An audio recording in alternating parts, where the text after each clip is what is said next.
Hey yo, what's good? Mike Sears, Speaker Clout Podcast, Bendable Representative. Today's a good day, man. It's been planned for a long time. And I'm here with my Bender Boy brethren, Necessary Evil. What up, though? How you doing this afternoon, sir? Chilling, man. Day off. Yeah. Coffee And and cigarettes. Fuck yeah, brother. And a longtime friend, my brother, formerly of Rock and Metal Combat Podcast, Ian Wadley. Wadzilla is here, man. Oh, yeah! Oh, yeah. I don't have to snap for the Rolling Rock, but he's getting fucked up anyway, so it is what it is. Yeah. I'm on the fucking vodka today, man. Fucking vodka. Okay. Yeah. For now, when this runs out, I got some beers in the fridge too. Yeah. Now we got his podcast, the Albus Podcastica, which fucking dominates. I listen to it on Spotify. Thank you. Yeah, No it's problem, been going good. Good shit. Yeah, today we're talking about the Drab 4, man. Typo Negative. Rehab 4, that's right. Oh, yeah. Typo Negative, one of my favorite bands of all time, man. And you know how we do it on Speak Your Cloud Podcast. When we introduce an artist, we talk about how we discovered them. So, Evil and Ian, you can go first. Wadzilla, you're the guest, brother. You know? Man, I got to tell you, I don't know if I read about him first or I heard about him. I know definitely Black Number 1 was the first track that I heard. And I loved it right away because it was something, fresh in a dark time. This is, the grunge era and shit. And my beloved cock metal, my cock rock is, what's left of it is horrible. You don't like Firehouse? Yeah, no love of lifetime for me. If I want to hear some bitch shit, I listen to Typo Negative. Damn. There you go. But no, I loved it. It was dark. It was spooky, and I've always liked that kind of shit. As much as I like metal, I like goth stuff. I like The Cure. I like Depeche Mode and Bajas and different stuff like that. That was an influence on them. Along with metal, hardcore, and the Beatles. Obviously, if you listen to their albums, but no, it was just outstanding, and nothing else sounded like it. So I gravitated towards that. And my best friend, who normally we're in sync with everything we listen to. Not that we listen to in sync, but we listen to a lot of the same shit. Only Backstreet Boys. Calm down. Yeah. Bye. But so he went and saw him open up for Danzig, and I couldn't make the show. It was on a school night, and I was working, and I remember him saying, he's like, yeah, that Typo Negative band, I really don't like that song. But he said when he saw him live, they came out to the Munsters theme. And immediately he was won over because he's a huge Munsters fan. And he said he was blown away. His opinion totally changed. I was like, I told you they were a good band. That's and I went out and bought Bloody Kisses, which I thought was the real version of Bloody Kisses. I got the Diggy Pack that has a lot of tracks removed from it. But that was always like my version. I didn't know for a while. Are they supposed to have more music on those things? Usually, but this one took off like all the like a lot of the instrumental interludes between the songs, like Fay Ray and shit like that. And it added a track, Suspended in Dusk, that wasn't on the original. But this is before the internet, and there wasn't too much written about him in Hit Parader. So I didn't know for the longest time that I did not have the full album. And even now, when I listen to the proper Bloody Kisses, it's still weird to me because I spent so many years. Yeah, the track listing's a little bit different.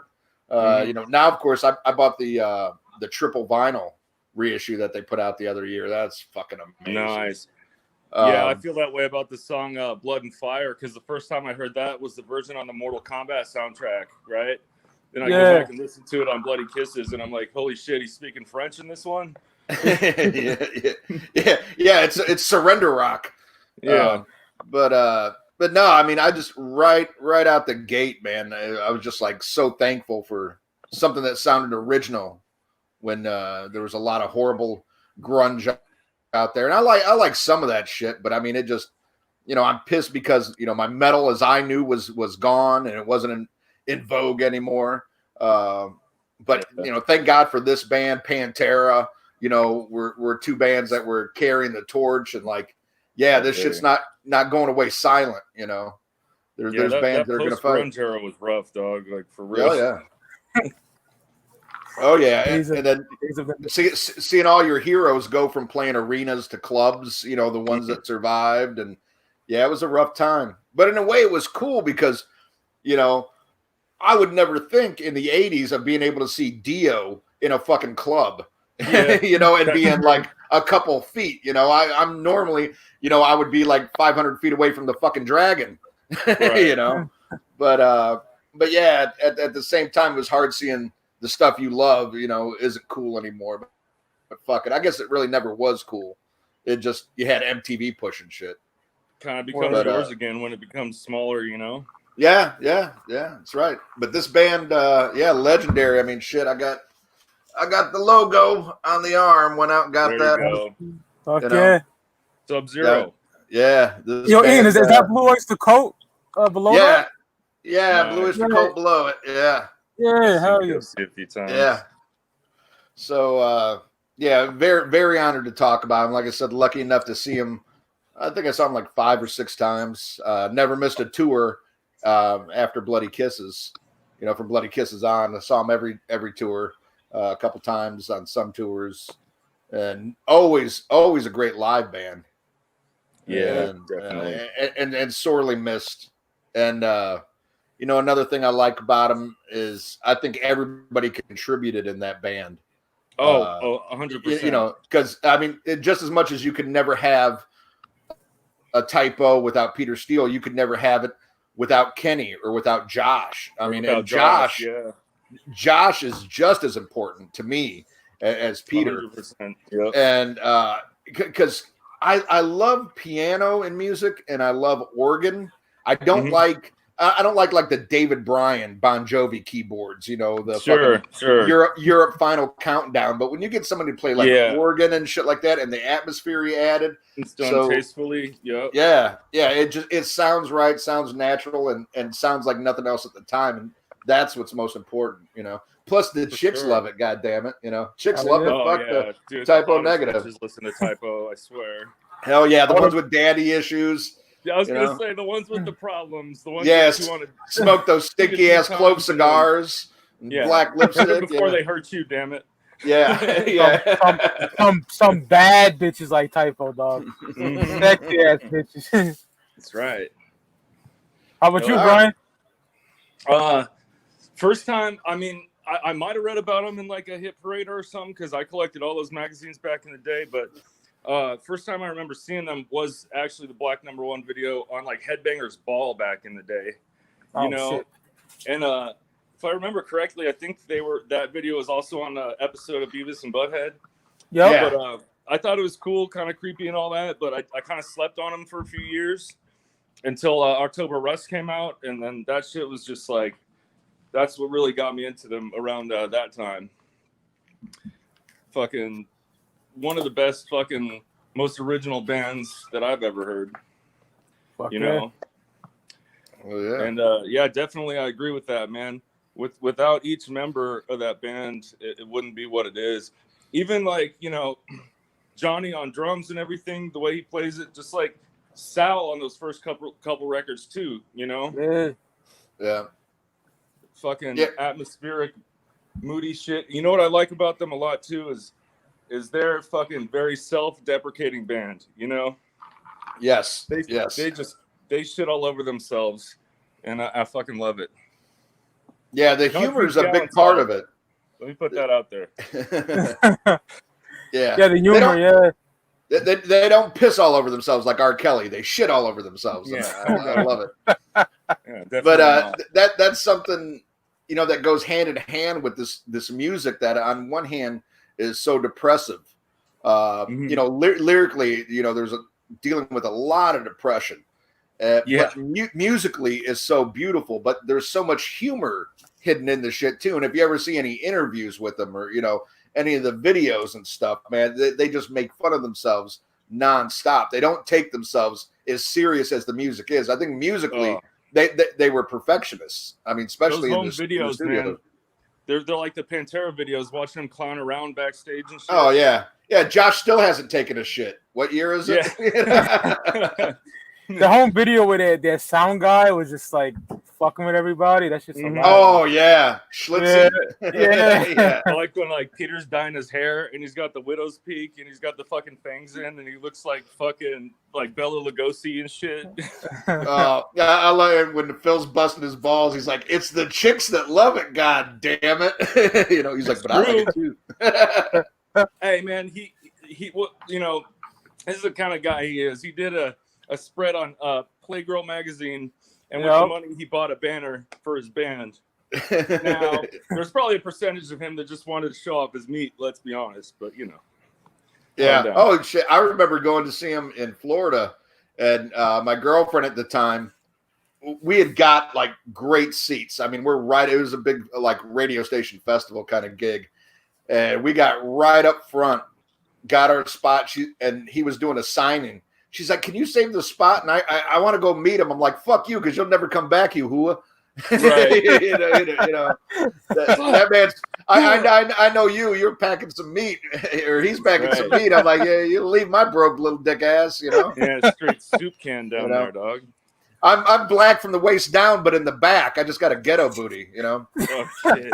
I like fucking hooah, Fucking hooah.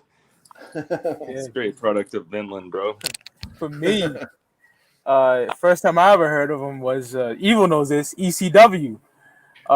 Shit, yeah. When they would show the hotline, and they played Be My Judas. Fuck, man. I was like, fuck, who the fuck is that? Paul Heyman got away with so much licensed music. Right? Metallica, Pantera, just like, man. It was 1997, and then I heard on the radio as well, and then this jockey said Typo Negative. I was like, I gotta get this. So I got October Rust on cassette. Oh shit. And then MTV would show like the Beavis and Butthead reruns, and they showed them making fun of Black Number One. Yeah. And no long after that, I got Bloody Kisses, and then by 1999, I was just in time for World Coming Down, and fuck yeah, big Typo fan. Like their most depressive era ever, in my opinion. Absolutely, yeah. Typo fan since then, man. Never seen them live, unfortunately, but oh man, you poor bastards, man. Yeah, they were a bunch of times, but never when they were on tour with them, Yeah, they were great, man. They were great live. A lot of fun. It's funny you say fun for such a depressive band, but I mean, Peter would be cracking jokes in between songs, again with the self-deprecating humor. He's like, you're going to hate this next song. It sucks, and they go into something that everybody would love, Exactly. And just mind blowing, man. And I'm lucky that I didn't sleep on him and I did go see him. Well, another thing is like their music, like sure it has the fucking dirginess and the depressive fucking slow shit, but it's got a lot of fucking punk rock, thrash metal type shit in there too, carrying over from the Carnivore days. Yeah, and Peter Steele was in Carnivore. Another great band. That's a great segue into this, man. Just start talking about the records. Right. Peter Steele was in Carnivore at first, and then he got with Typo, Sal Abiscato on drums. Josh Silver pianos, Kenny Hickey on guitar and vocals as well, like the backing vocals, and they released Slow, Deep, and Hard, 1991. Hell yeah. Yeah, man, that fucking unsuccessfully coping with the natural beauty of infidelity. Oh, forget about it. My favorite song on the album. Absolutely. Oh, yeah. That's one of their best songs of all time. Yeah. Peter going through a breakup. Every guy has been there, And I know you're you're a cunt. Yes. So good. It's such a good song. He knows you're fucking someone else. Yeah, he's got a pretty good idea. Yeah, he's got a pretty good. Someone tipped him off. Yeah, and just the way that song swings and changes. It starts, and then this is symbolic of a lot of their songs. It starts with one mood and it swings into a whole nother vibe. And is just as incredible and catchy. And I know a lot of people, like one guy I got to go see Typo Negative with me, didn't listen to metal, anything like that, but he just loved that song because he hated women. And he's like, she's a hooah. And he always used to sing that part. I worked with the guy. He's like, she's a cunt. He'd say that all day long. I'm like, look, they're coming in concert. Go with us. and I'm just hoping and praying that they're going to play that, because I've seen them sometimes when they did, sometimes when they didn't. And when they finally did, man, his face lit up, and he just like, hooah! He was going ape shit. But a great album, and it's a mixture. You can hear the Carnivore on that, and you can hear what they're beginning to do. I mean, this is the genesis of something. This isn't fucking a chick, but you're finger banging her real hard. That's right. You're getting to where you want to go. Make sure you cut your nails. And this was my second typo, because of course I started out with Bloody Kisses, then I got this one, then I got the Fake Live album, and then from then on out from then on out I was a first day buyer of everything they put out. But you gotta mention what's on the cover of this record, though. Oh, it's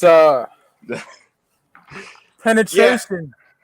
Yeah, you can deep and hard. Describes the music and what's on the cover. Right, real close. Yeah, I could never figure that out. Even when I knew what it was, it's still one of those I tilt my head. Yeah, yeah. I don't see it. Yeah, I don't see it. Oh, you'll see it on the next record, though.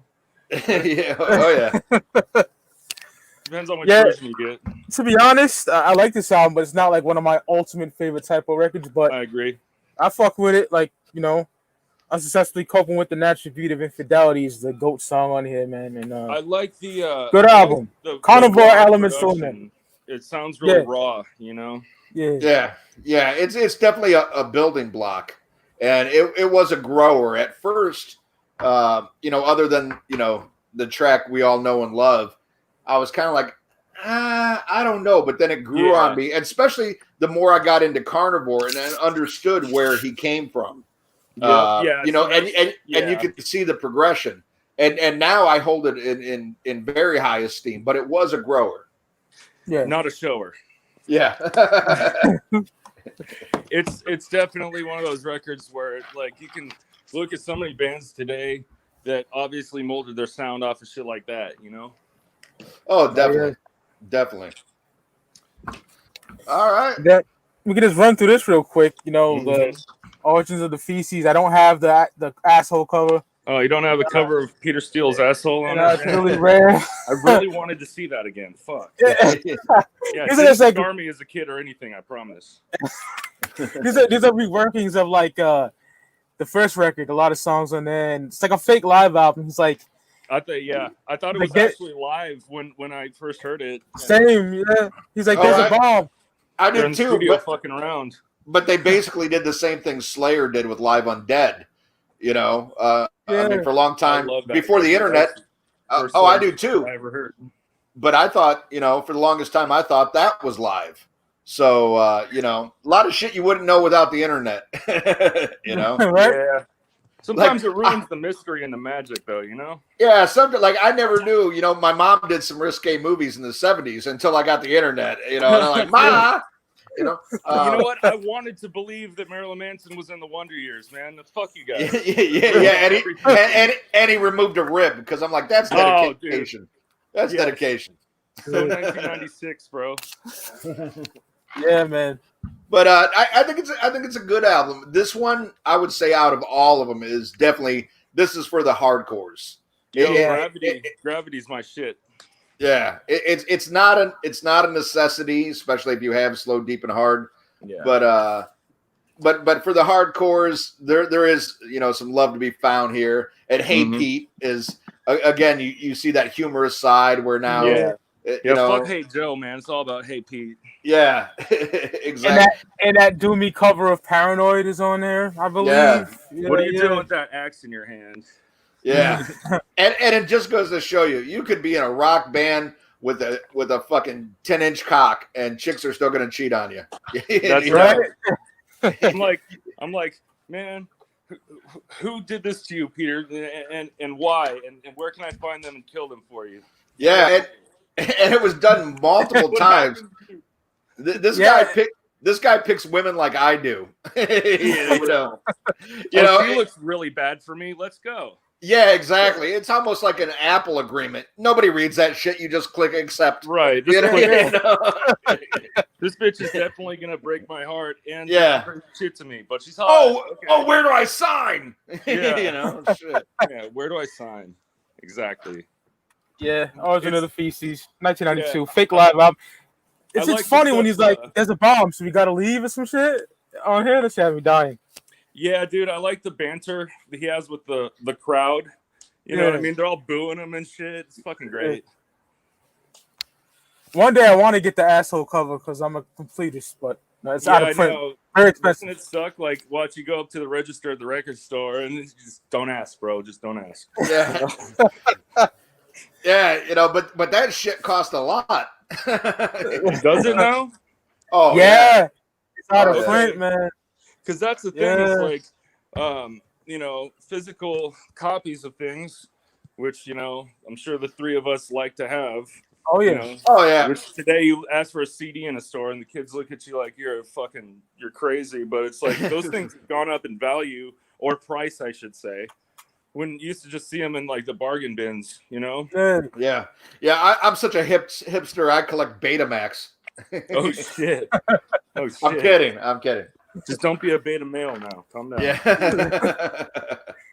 Then I'm gonna gush over this, man. 1993, hands down, my favorite Type O Negative record. Ooh. Bloody Kisses. Yeah. Absolute masterpiece. Love this album. You know, singles like Christian Woman, great song. The whole Jesus Christ Looks Like Me. Long as fuck. These songs are long, but they're fucking amazing. Of course, Black Number One. Black Number One, yeah, the video and shit. Great song. I love Kenny Hickey's vocals, man. On the chorus, he's so hard. Dude, I didn't even know that was Kenny for years, dude. Like, he is the Jerry Cantrell of Typo. You know what I mean? I definitely agree with you there. Guitar playing all day. The sustain he has on those Fernandez guitars, man, is fucking killer. Definitely agree. And I don't know if you guys, have you ever listened to the band he did after Type O Negative? No. Silvertomb or the Dead Horse one. What's it called? No, A Pale Dead Horse is Sal's solo band. Oh, okay. God damn, I'm trying to think of the name of Kenny's solo band. Hold on, I got this shit on Wikipedia. I know there's Silvertomb right now. I'll find the shit. Let's see. I know Josh is like a medic now. Yeah. Josh is an EMT. Yeah. What's the fuck's the name of this band? Seventh Void. Seventh Void. Yeah. Seventh Void. It's good. It's good. It's not, you know, of course it's not Type O Negative, but if you like Kenny's vocals, and it's still within kind of the realm of Type O, but you know, it's like, how's it ever gonna be? You know, I feel sorry for guys that lose, you know, a front man or such a powerful member of a group that try and start over again, you know. Oh yeah, because they're fucked. Yeah. You know, it's like Alice in Chains. I mean, they've done a pretty decent job. It's not a lot of it's not really for me, but I mean, the guy does sound like Lane for what that's worth. Yeah, and they rely a lot on Jerry, and I think there's a lot of good Jerry Cantrell songs. If you like his fucking solo shit, like you know, Boggy Depot and whatever, you'll probably dig it. Degradation Trip, hell yeah. Mm-hmm. Yeah, man, Bloody Kiss is just a masterpiece, man. If I had to pick a favorite song, it would be "Set Me on Fire." That's like some like Rebel Soul Beatles era shit. I was just listening to that earlier, man. Such a good song, especially when you're smoking some good weed. To that kill shit. The white people, dog. Kill all the white people, and then we'll be free. I've been saying that for years. Then we'll be free. Yeah, I love that. Tom G. Warrior, ooh, he be doing like that. Ooh, yeah, I love that shit. I love that shit. Everyone. Well, let me grab my copy real quick. It's right across from me. Hold on. Oh yeah, Ian. Yeah, man, fuck it. We hate everyone, yeah. My favorite Type O song of all time is Blood and Fire, but it's not the one on this version. It's the Mortal Kombat soundtrack. Don't ask me why. It's redone, re-recorded, and it's actually more dynamic. Oh, yeah. Very proud of this one. Yeah, the triple. It's 3 records, man. It's 3 records, 180 gram. This was a record day exclusive. Got a triple scale for that? Yeah. It sounds incredible. If you can still find this, I don't know what they're charging for it. Go on Discogs. I think I paid 30 something or $40 on Record Store Day, but it was fucking worth it. Oh yeah. Hell yeah. The CD copy I have is fucking amazing. You get pictures like that in it from the photo shoot. Oh yeah. This has everything too. The Bensonhurst Lesbian Choir. You gotta love it. Let's talk about that shade of green right there. Peter was saying that like companies would always fuck up the shade of green they wanted. Is that the original shade of green? I'm pretty sure that he was looking for, because now it's like more of a neon. Yeah. That's used. And I know what Ian was talking about by the fake copy. It's a different cover, I think. Like the bitches kissing a different way. Oh yeah. On the Digipack, they're actually kissing. It's lip on lip. On the original, they're not. And that one don't have Kill All the White People, which is fucking stupid. Yeah, that song is the shit. Yeah. Hey, does yours have this little green part on the fucking right here? Oh no, you got the OG. I think this is the OG Evil. Right here, dog. Yeah, they have a bunch of these, used. And I copped one the other day because I've never seen it with the green like that. But I don't know, just showing. That's dope. Yeah, dude, look at fucking Josh's hair, like all 80s out and shit. Yeah. And another cool thing is, until Slipknot's debut, this was the highest selling Roadrunner album. Yeah, dude, they put Roadrunner on the map straight up. Oh yeah. And yeah. Those remasters that Roadrunner did, like in the early 2000s or late 90s or something. Yeah. So they put out a Typo Negative best of record, right? And I never buy best ofs. But I bought this one recently. The least worst of cover of Highway Star on it.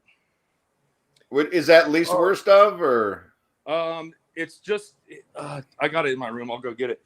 It's got like a fucking generic ass photo of them on the front. Okay, then I think that's the essentials or whatever. Yeah, but it's got a cover of Highway Star, right? And like in the middle of the chorus, they switch it up. They go from like a fast tempo to just like boom, it's just slowed the fuck down, and it's kind of cool. I'm trying to find this bitch here. Yeah, I think I know the one you're talking. There's like chains on the side of the picture of them and stuff. I didn't get that one. I got the least worst stuff that had some bonus tracks on it and shit. We got Dead Again. Yeah, man, fucking. That's a good album, bro. I love it. I'm gonna scoop this thing up in 1 second because here we go. All right, so I mean, this picture's kind of cool, but just says best of the roots of Roadrunner. Yeah. Right. And okay, so Highway Star is on here, which is dope. Deep purple cover. But I'll tell you what fucking sucks about this record is they neutered the fuck out of songs like Black Number One, dude. They have like the commercial versions. Yeah, I don't like that. The radio versions. I like those full fucking versions. What would be your favorite track on Bloody Kisses, Ian? Oh man. Well, Black Number One's hard to beat, but holy shit, the cover of Summer Breeze is amazing. Christian Woman. I love Too Late Frozen. Can't Lose You is an amazing song to me because I love that. Basically, I mean, that's all he's saying is, I can't lose you, but like what it's lacking in lyrics, you get in the delivery and you get in the music, you feel it. And there's a couple songs on this where, if you actually just look at the lyrics, like, wow, that's not much of a song, but what they do with it, with the music and the way they do it, it feels a lot bigger than what it actually is. It just, this guy knew how to sing about heartbreak, Yeah. On this record, like itself, I would say We Hate Everyone. That's my favorite shit on it. Yeah. But like I was saying a minute ago, like Blood and Fire on the Mortal Kombat soundtrack, the re-recorded version, that's like my favorite Typo Negative song ever. Just not so much on this record. Word. Still a great song. I never heard that version. So it's great. It's great. I fuck with it. Yeah. It's worth buying the Mortal Kombat soundtrack alone, because aside from the fact that That Mortal Kombat song itself is dope as fuck. Is it Out of the Ashes mix? Yup. That's on here. That's on shit. it. It's probably on your vinyl, Ian. That's the reissue. Yeah. This is the good reissue that came out in it's probably on the one I got. It's like, but I love what they put on here though. Everything. If you see the bottom, don't mistake lack of talent for genius. Yeah. See, dude, self-deprecation dominates. Oh yeah, it's not self-defecation. Yeah. Such a good fucking album. Unless you are GG. That's 93. Bloody Kisses, classic. It's most people's favorite record from them. Yeah, it's mine. Like their black album, if you will. You know. Now I go back and forth with this and the next record coming up as my second favorite, but it's the first cassette I ever got, man. 1996, October Rust. Yeah. The year prior, he did the fucking Playgirl, I should say, fucking. Yeah, what's with our fucking heroes doing Playgirl? Shawn Michaels, fucking right? Typo Negative, what the fucking fuck, Big Daddy Kane shit. What? Oh damn! Yeah. I don't want to open that one up. I'd probably lose an eye. Yeah. Yeah, but I think compared to Big Daddy, compared to Peter Steele, Big Daddy Kane was Shorty Mac. That's why he said he had to be full mast hard on it. That's the only condition for him to do it. You had to be hard. Yeah. I do. And I love that he thought it would get him he did it for publicity and of course the money and stuff. And then it started making hella gay fans would show up. Yeah. He had to write I like girls. And the funny thing is, I get that is because a lot of bands that do this kind of depressive kind of rock stuff, stuff like The Cure and Depeche Mode have a huge gay following, and then Typo Negative ends up getting a huge gay following too, which I find hilarious. It's hey, they got to listen to good music too. That's right. That's right. I mean, man. George can't satisfy everybody here. Yeah, exactly. Like My Girlfriend's Girlfriend, I fucking love that. Mike, that's my favorite Typo Negative record, man. October. And it is? Hell yeah, it's probably my second favorite. I love the artwork to that single too. He's laying with the two bitches and shit. That's dope. Man. Yeah, man. Cinnamon Girl cover, the Neil Young cover. Amazing. Great cover. How the record starts, man, with fucking Love You to Death, man. Love You to Death. Like Evil Doors or some shit. Yo, when the fucking bass kicks in, when the fucking guitars kick in, it's just a kick in the nuts, man. I love it. Yeah. Oh, yeah. But I mean, there's shit in praise of Bacchus. Yeah. One of my favorites. The Green Man. Green Man. Green Man is great. Yeah. Wolf Moon.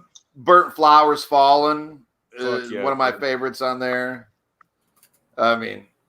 Yeah, like you said, simplistic, I know she's falling out of love. Like those lyrics right there, there's not a whole lot more to that song, but it's the way he delivers them. Yeah, and the way you feel it. And anybody who's, lost a girlfriend or anything, you really don't need to say anything more. It's kind of just the way he says it with the music delivery.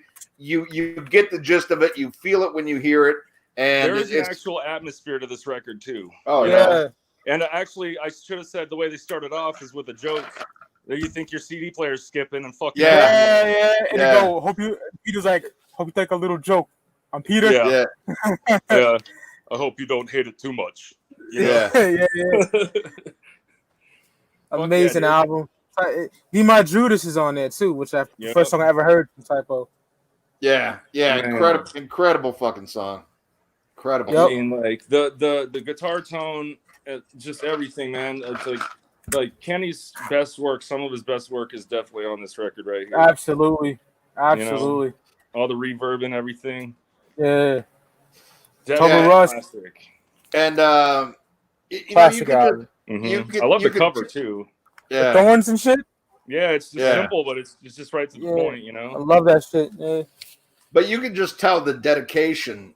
When you listen to these studio tracks, this isn't stuff that's done on first take. This is stuff, they work on, and they work on sonic perfection. And they're definitely a school of the Beatles and George Martin. Yeah. And what they can add to songs. Yeah. Yeah. Josh Silver's stepping his game up big time on this one. Because Bloody Kisses, I feel like didn't have as much like piano. You know what I'm saying? If that makes any sense. Like I mean it did, but it was kind of like just different. It's like, it was like the song a little. Yeah, it was special effects kind of added. Where on this one it sounds more natural and sounds just like embedded in the song. And you don't have those like random tracks like in the middle, like you guys were saying that were cut out of that version of Bloody Kisses. Right. Record, no fucking redone version of it. Yeah. Great up. Second favorite, probably. Yeah. It's so the next one, I can't pick the second one, but hey, I'll tell you what, dude. When we get to Dead Again, sometimes I feel like that's my favorite record. It's so doomy, isn't it? I fucking love that album. Well, I'll tell you what, before we get into the next one, I'm gonna go make another drink. So you guys keep sucking the dick of October Rust because it deserves it. Until it becomes November, brother. Must or Dust. Sure. Yeah, October Rust fucking.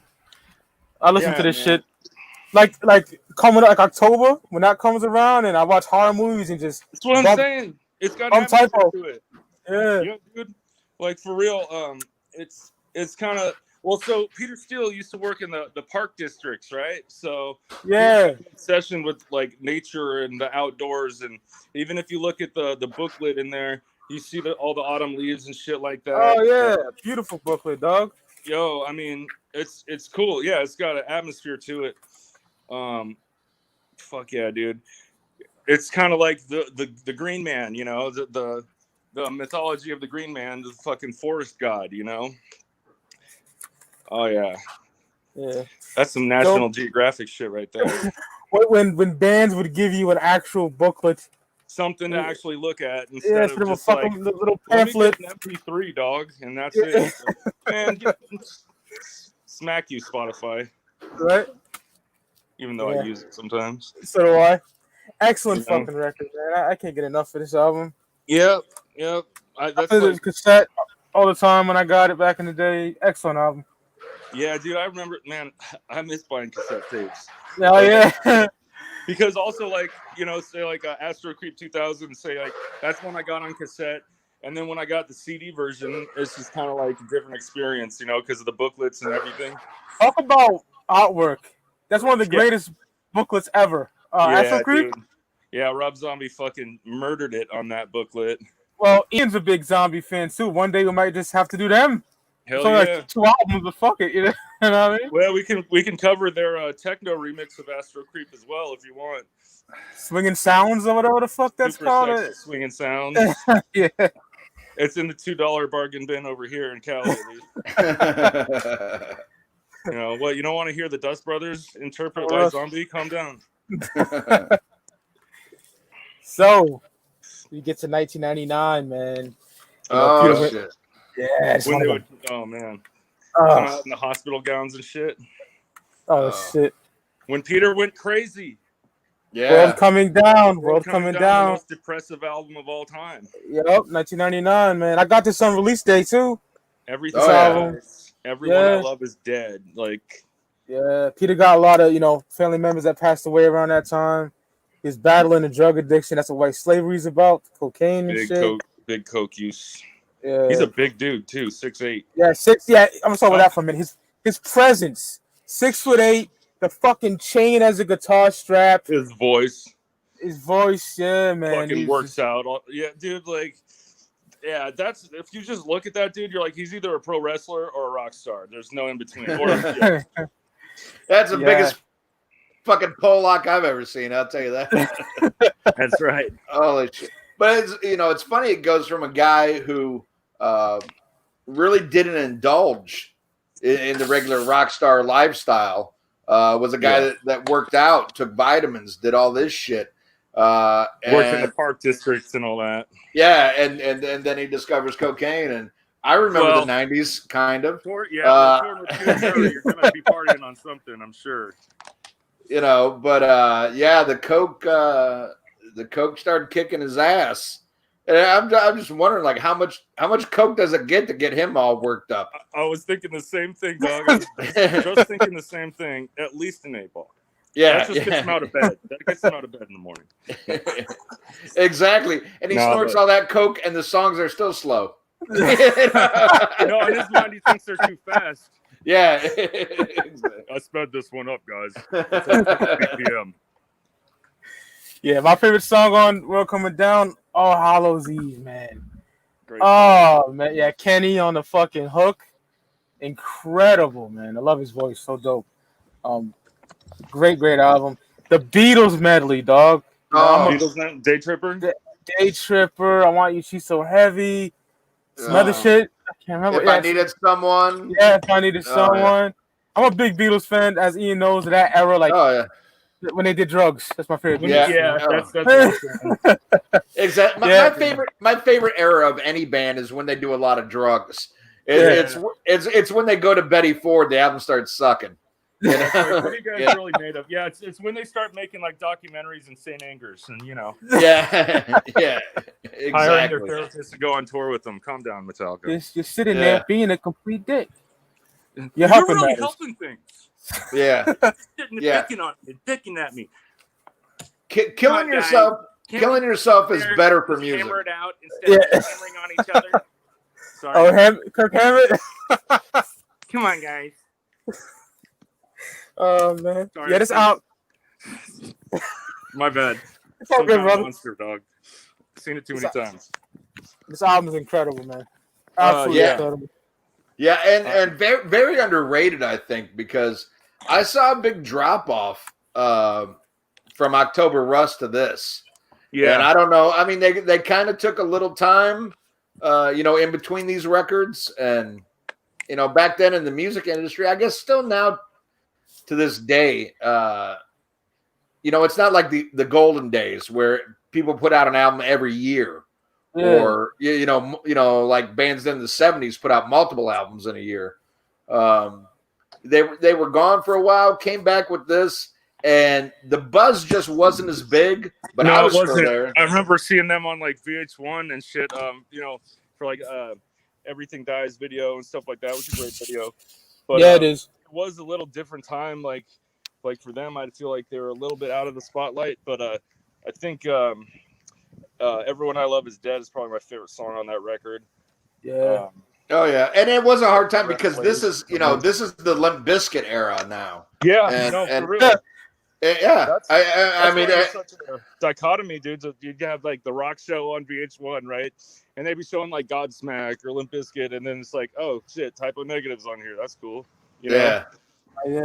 Kids wanted to hear about the Nookie. They didn't want to hear about the chick who broke your heart. I'll show them where they can take that cookie. They can stick it up your Oh, stick it up your That's a little too parental advisory for my taste.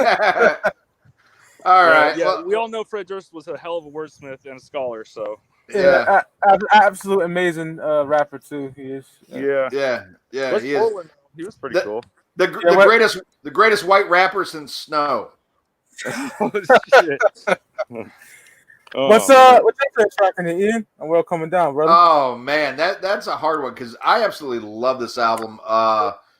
Everyone I Love Is Dead. Who will Save the Sane? I think is a beautiful deep track on this. Great music on that. The title track. Everything Dies. Peretta Blaze. I love that. It's a great song. Got some the album really grew on me, dude. Plus the poster comes with his stuff. Right. I find it polarizing between fans. Like a lot of them fucking either really love it or they're like, Yeah. My buddy Chris, it's his favorite Typo record. Yeah, I think it's it's hard to say anything bad about this album, but it didn't have the impact that Bloody Kisses or October Rust had. But yeah, because like you guys are saying, that's the height of nu metal right there, 99 to like 2001, that whole era. And then they didn't make another record for what, 5 years? Long time, yeah. Let's see. 2003 was the next one, right? Well, they did the stopgap best of 2003 was Life Is Killing Me. Well, Roadrunner's like, we need another record from you, and they're like, okay, here's the greatest hits. Life Is Killing Me, 2003. Life is Killing Me was for a long time my absolute favorite Typo record, and it's so hard for me to pick a favorite with this band, dude. Yeah. This is one I'm kind of divided on. Some of my favorite tracks are on this album, and then some of them are like, I don't know if it stands up to what I know they can do. Okay. But I mean, tracks like one of my favorite all-time Typo songs is Anesthesia. Hey, that's my top 3 right there. That's, if not, you know what? I'll go ahead and say that I like that song better than Blood and Fire, Out of the Ashes mix. Definitely, that is my favorite Typo song. Thank you for bringing that up. Oh yeah, and that's one I listened to right before I clicked on here. Damn. I was listening. Man.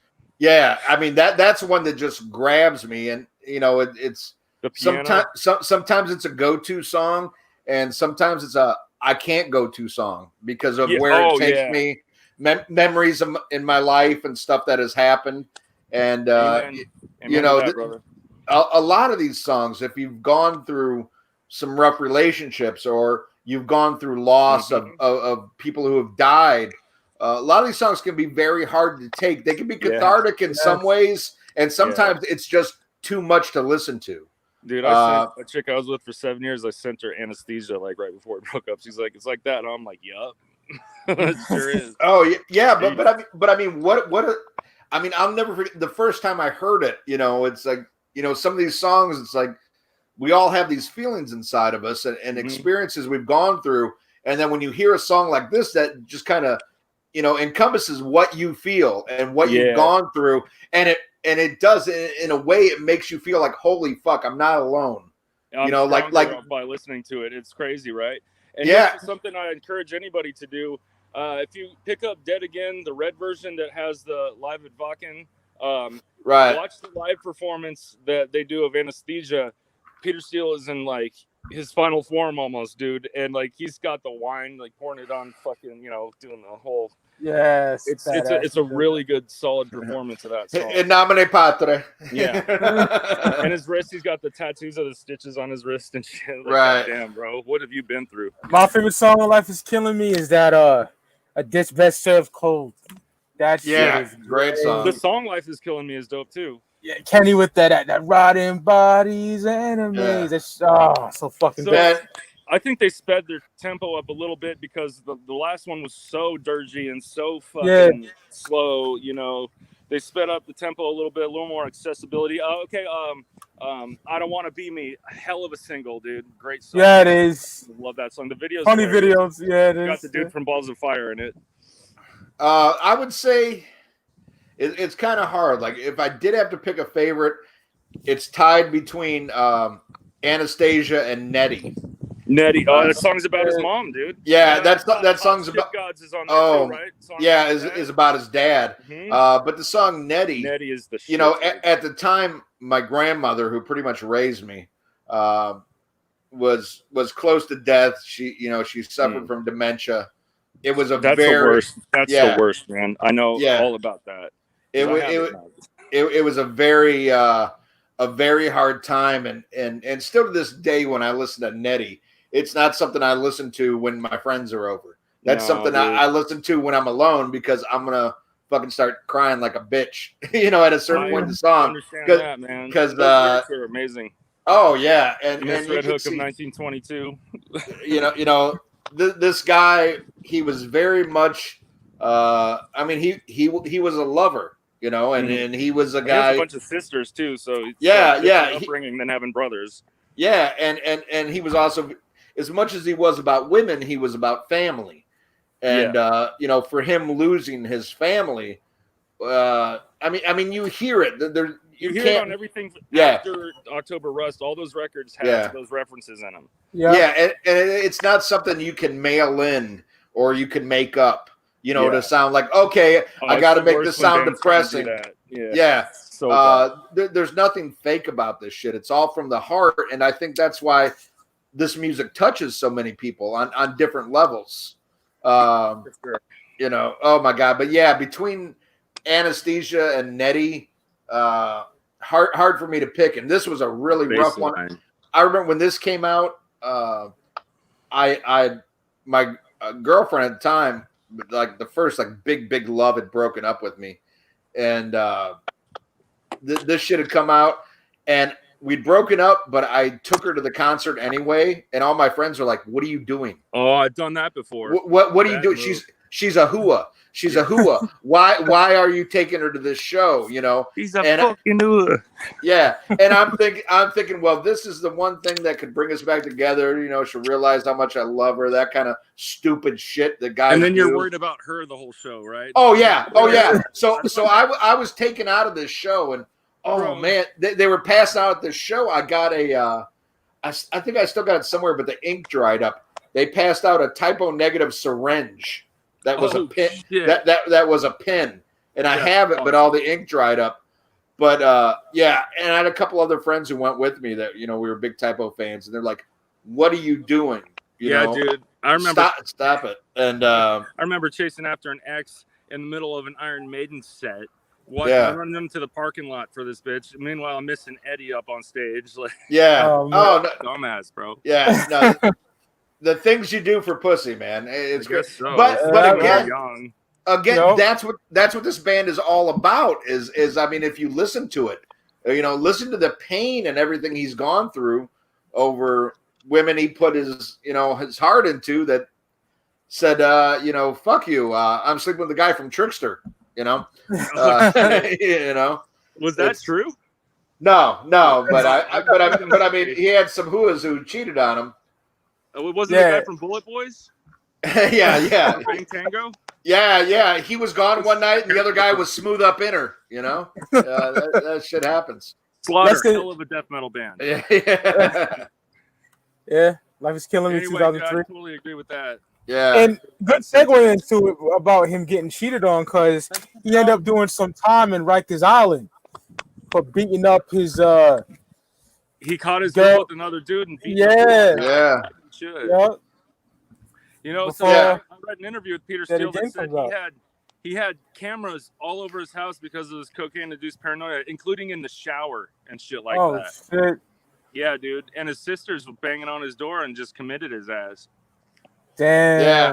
Mm-hmm. Yeah, it was a sad, dark time, and that's pretty bad. I mean, to get sent, you're in a great rock band. You get sent to Rikers Island for nearly killing this guy. And it just goes to show it doesn't matter who you are, what your stature is, how big your dick is. If you pick the wrong girl, Well, and having that supply of money, they're not Metallica rich, but he's got money. Like, it's hard to just not, have your excesses at that point. Yeah. You know what I mean? Yeah. Yeah. And all of his songs is. She should have known better. Look who you're dating, man. Just break up with him first. Like, what do you think's gonna happen, bitch? 6'8", he's got songs about this. Well, that's something like that. That's something I learned in my youth. Like I used to be a guy. I'll put it this way: I never fucked every chick I wanted to, but I fucked every chick who wanted to fuck me. Sure, Sure, yeah. So when I was younger, I used to fuck around and cheat a lot till it happened to me. And then to know what it felt like. Then it kind of made me think like, oh, this isn't good to do to another fucking human being. So maybe if you get to that point where you want to do that, just break up with somebody. Not to get all emotional and gay, but yeah, getting cheated on is the worst feeling in the world, bro. Mm-hmm. Oh yeah. And And this guy dealt with it. He put it into his music. But I mean, who hasn't been there? Who hasn't beat up the next guy? I know I have.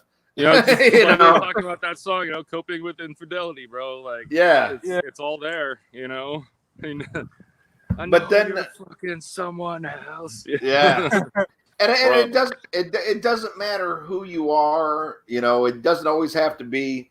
They don't always go somewhere better. Sometimes they go somewhere worse, Yeah. And it still hurts all the same. Absolutely. But then we go to their last album, Dead Again. Yep, 2007. Yeah. This one was a grower on me. Okay. Initially, I was a little bit disappointed, and then around this time, Peter's coming out saying, now he's a not necessarily a born again Christian, but now he has faith, and I'm like, he's drinking wine instead of blowing his nose all the time. Yeah, and hey, I get, man, I love Coke, but I'm not gonna follow anybody that gets off the Coke because a lot of times it ends bad. Well, so and it's the whole Grigory Rasputin thing on there. It's kind of cool, it's very religious. Not a religious record, but there's some interesting undertones in it for sure. Man, Prophets of Doom, like that's a good song. My favorite song on the record. Locksmiths. Yo, my favorite song on the record is September Sun, though. That shit is just. No, She Burned Me Down. She Burned Me Down. All day. I just listened to that one of my today. favorite typo records by far. It's got, the song Dead Again, it's fast and it's gnarly like their old shit, He's just talking about doing drugs and fucking OD and straight to the point. Yeah. I can't believe I died last night. I'm fucking dead again, Yeah, but like I said, this is one, of course, I dug it because it was typo, but it was a grower, but shit like fucking, Tripping a Blind Man, Prophets of Doom. Holy shit. I think that this record is like gonna go down as one of their best. I feel like for me, World Coming Down was the one that had to grow on me the most. But yeah, dude, I think it's a perfect mix of all the styles they ever had, really. And the songs are pretty long, but they never get boring to me, Right. And one thing I could say, I kind of see this, it's unfortunate because of the timeline, but I really see this as a transition record. I see it as a I would have loved to hear what they were going to do next, man. Exactly. And I think that's what happened. I think just knowing Peter Steele's history, I think this, flirting with religion and Christianity, I think it would have worn off because that's something that happens to a lot of people at their weakest moments, Yeah. But I think a lot of people, and it happened to me at one point when I was younger, when you're at your absolute worst, what's going to bring you to your best? Yeah. This shit seems like an answer. And once you realize that, in my opinion, that's a lot of bullshit, then it gets back to, instead of relying on an invisible father figure, you get back to what you need the most, which is self-reliance. Yeah. And I think the next good album, friends and shit. Yeah. Good friends, people who truly love you. I'm sure it's hard for him, where a lot of his family that he would rely on are gone.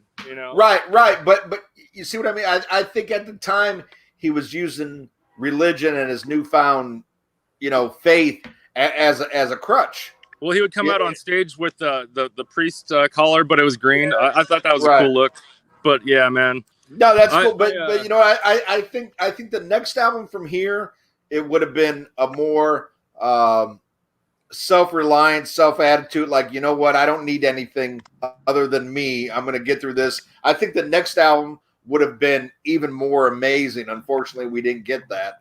And this was one of the few rock star deaths that hit me pretty hard at the time. Like I said off air, I was getting ready to go see them, and he fucking dies and all that. And what are you gonna do, right? From the release of Dead Again to his death, he looked pretty unwell. If you look at him, he started growing the goatee and shit, and started getting a little less, muscular, if you will. But I mean, he had been through some shit. I encourage people to look up interviews and old shit like that, because he was a character, funny as fuck. It's kind of like the Robin Williams thing. It's like the funniest people are usually the ones that are fucking hurting the most inside, Oh yeah, no, and I'm like that, for a long time. Mm-hmm. I was big against, like, wham wham, and I'm depressed and shit like that. Sure, me too. I'm like this is some like new shit. Like, be a fucking man. Stop doing this. Right. And I did a lot of episodes on older podcasts where I was very like, suck it up, Buttercup. Do this shit. And then I realized it's not that cut and dry, huh? As much as I bitched about depression, I realized I did suffer from depression, and I used humor as a way to mask it. And that kind of really changed my attitude. And you see people, like you said, like Robin Williams.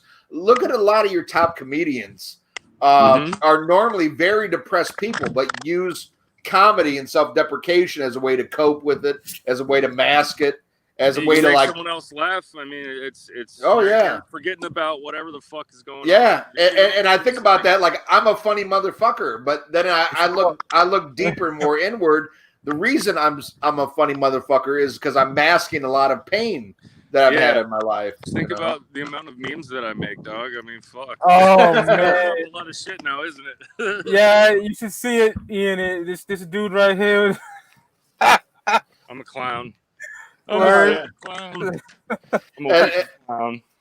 And I think of course, Evil. I don't know you as much as I know Mike, but I know Mike's gone through a lot of shit in his life. This motherfucker, this motherfucker has left Facebook so many fucking times, and come back, but he always comes back strong because he's all heart, But when you're all heart, you feel everything.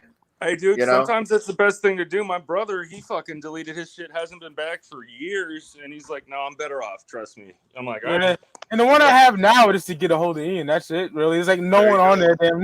You know what I mean? But yeah, man, fucking. But when you deal with shit like that, when you admit, that you have feelings and you deal with shit, you're opening yourself up, and that's what this music is all about. This is all a confession of Peter, and I mean, at least from a lyrical standpoint, I mean, all the musicians contributed, but the lyrics, is a confessional of Peter and all the pain and everything, and we've all felt that shit. I just love the fact that he dissects every little part of the depression and including laughing at it and everything. It's not on some straight I want to slit my wrist 24/7 like My Dying Bride type shit, Right. Not saying they're a good band, but anyway. Yeah, man. What a fucking great band, and that's not a really huge discography there, but there's a lot to be said about those records. And we didn't get into Carnivore, but there's some good music there too. Yeah, it is. I went back on Carnivore. Yeah, Carnivore is more like the New York hardcore type shit that they did before, type of negative. Good shit though. Yeah, definitely. Yeah, man, we get about an hour, man. Fuck yeah, kill this shit. But yeah, this is a band. Like I said, they'll always be a part of my life, and that's why. This shit's tattooed on my fucking body because I feel it. I live it. Yep. It means something to me. This ain't like fucking Motley Crue, girls, girls, girls. When I listen to this shit, this is something that means something. Spine tattoo. What the fuck? Yeah, don't show us where, Evil, because then you'll have to change your name.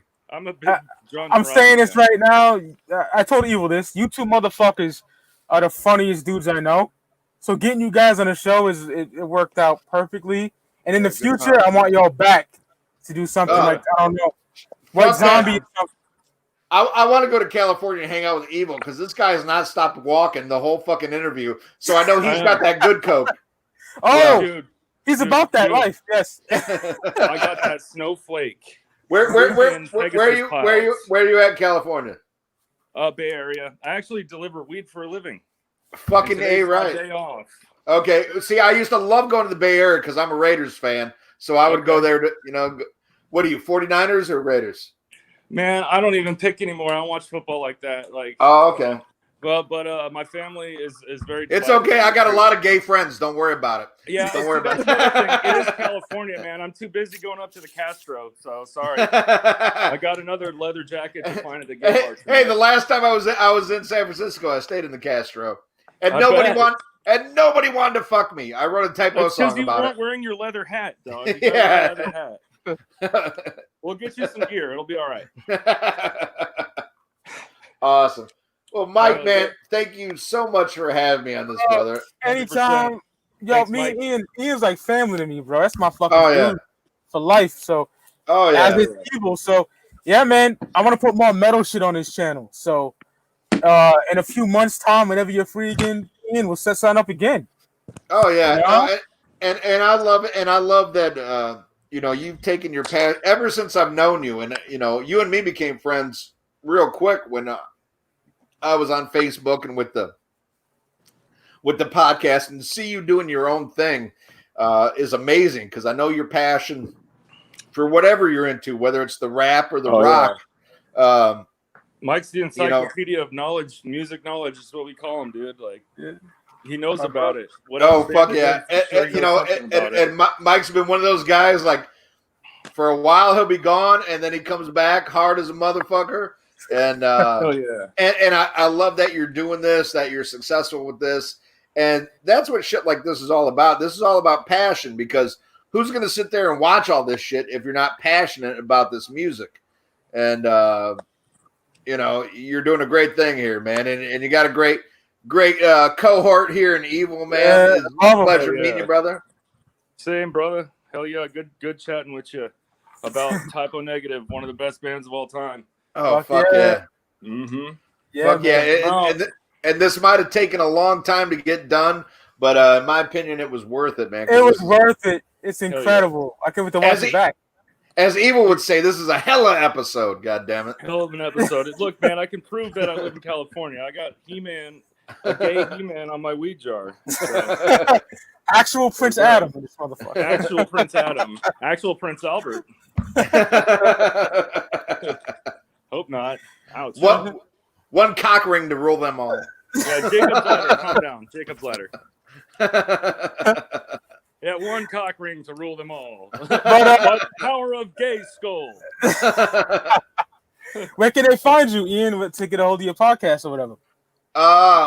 Fuck if I know, because my co-host does all that shit. I think we're on Spreaker, on iTunes, but I guess you're not supposed to call it iTunes anymore. It's like Apple Podcasts or some bullshit like that.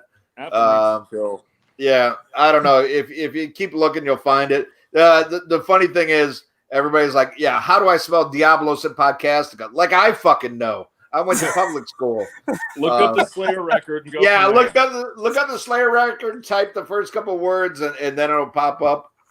But Diabolus in. Just type that. It's great. Check out the old episodes of Rock and Metal Combat Podcast. Yeah, shout out to Rafiera, my brother Rafiera, man. Dr. Fuck.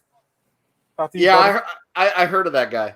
But you can still go back and check out the old episodes. I'm still doing new episodes of Rock and Metal Combat Podcast, but it's just the fan paid episodes that didn't get done before the show ended.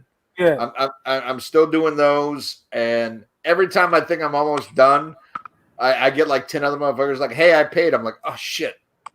But I'm finishing those up. But once that's done, Rock and Metal Combat Podcast, I'm putting to rest, because Rock and Metal Podcast was me and Ralph, but I'm honoring the people who did pay.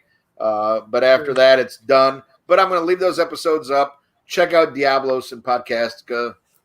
That's the new shit, as Marilyn Manson would say.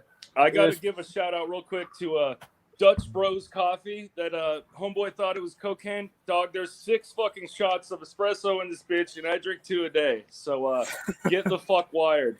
And if there's only one location, it's worth it. You might wait in line for an hour, but you'll be jacked up.